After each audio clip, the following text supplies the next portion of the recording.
Hi everyone, it's Kelly Cameron, and I'm back doing another video as promised that I was going to do some follow-up videos to the two parts that I talked about being in denial of some physical pain that I'd been in for quite some time.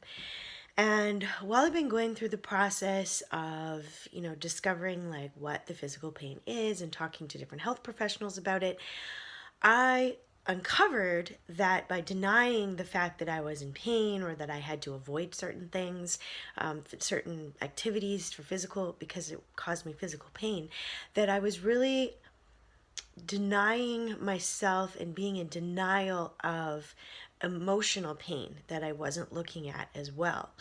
And that was a big shock to me, is to discover that underneath all of that, when things started to come out, and there was a lot, which is why I haven't posted a video, because I haven't really known what to say or how to put this together, and in some ways I'm not even sure how this is going to come together. But there was a part of me I discovered that did not feel that I deserved to be healthy and whole, physically and emotionally. So just stop for a second and let that sink in, right? So for me to discover that there is, even though I'm in a fitness industry, that I've been coaching gymnastics for a long time, that I believe in healthy eating and all of this, to discover that there was a part of me that felt like I didn't deserve to be healthy and whole and to enjoy my life the way that I wanted to was a big shock. And I realized that when I had gone to see my doctor a few months ago, which is why I've had, I needed time to process all of the things that were coming up emotionally as well, is that there were a few things years ago that my doctor said to me that actually fed into my fear programming at the time. Because when I went to see my doctor recently, a couple months ago, it was almost the same conversation as years ago. And I brought in someone with me this time so that I could try to hold my own space and have someone there to also ask questions. I had documented everything so that she could have a record, in my medical record. But it was a very rushed conversation. It was, basically, well, you're not, there were certain things that, like, well, this doesn't seem that serious. And I didn't feel as if my quality of life was important, but it is important to me. And I want to make sure that it is important to me now. So I really advocated for certain things that I didn't last time, because there were a couple of things that were said to me, as like, well, you just need to lose weight. Well, for someone whose body isn't quite working properly, it became difficult to do that. And in some cases, I'd gain weight because I was trying so hard to do things, that just wasn't happening the way that I wanted it to be. And the other thing was that, part of the surgery might or may not have been covered health wise. I live in Canada, so we have health coverage that will pay for certain things. But the idea that somehow this was all my responsibility, that I had to put my body back together, was put on me, and I felt really overwhelmed. And I also felt that if I did something for myself health wise, that it would take away from my family, because I would need to recover maybe, that it might take away from us financially if we had to pay for this, and surgery wasn't really something that I wanted. But what I did want was answers, and I didn't get answers because I was too afraid of actually finding out what it was, and that there was this piece of me that was like, well, you don't deserve this.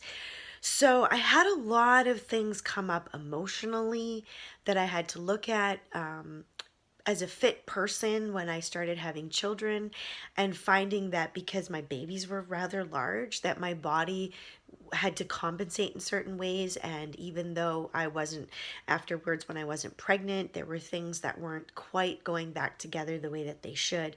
And I think sometimes as women, especially who have children, we don't talk about this enough. That for everybody, pregnancy is not the most wonderful thing that happens, that there's a lot of things that happen, like postpartum depression, things that you might not be emotionally or physically prepared to deal with. I know for me, not being able to exercise the way I wanted was really hard. It was really hard on me emotionally, but I didn't want to admit it. I didn't want to admit that, maybe I needed more help than I was getting.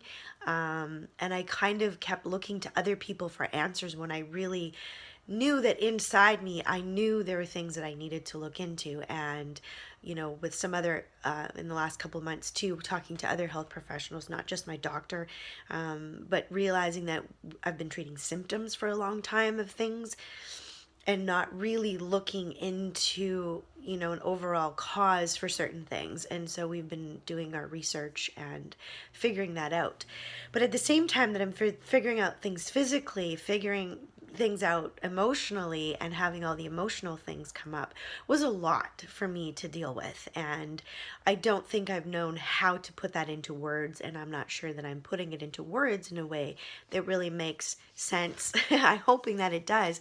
But what I really want to get across today is that if you're denying yourself, if you're not being truthful with yourself, that you're in physical pain or that there's something that's not right, you could also be denying yourself that emotionally there's something that you're not dealing with as well.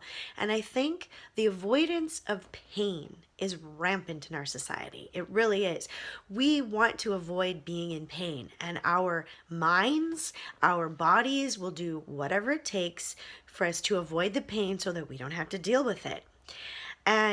But when you actually look at it, when you look at your physical pain, when you look at your emotional pain, then you can do something about it. With emotional pain, you can release it. You can release the patterns that you've been repeating for your lifetime or for years because you're looking at it and you're not hiding from it anymore. And we want to hide. There is a piece of us, our limited ego mind wants us to hide from our physical pain, from our emotional pain, because it doesn't want to deal with it. And there is this little part, and I've talked to lots of friends about it who are in like the wellness industry and who are yoga practitioners, qigong practitioners, spiritual leaders, that there is a part of us that wants us to stay in this drama, that wants us to stay not whole. And when you discover that part of yourself, then you can look at it and not give it any power, and to realize when that starts to kick in that you can do something about it and that you don't have to let it rule you. To look at why I might be avoiding any pain and why I don't want to admit that I'm in pain. And sometimes because we have this idea that we have to be tough and we have to like power through and not let things bother us, that it's not realistic to do that. It's better for us emotionally and physically if we can look at that pain and admit that we have this and that it's okay to feel it. And what are we going to do to let it go? So if I can leave you with that thought, that's what I'm going to leave you with today. And there will be more videos coming. Yeah, leave comments, ask questions. I'm always happy to have discussions. Have a great day.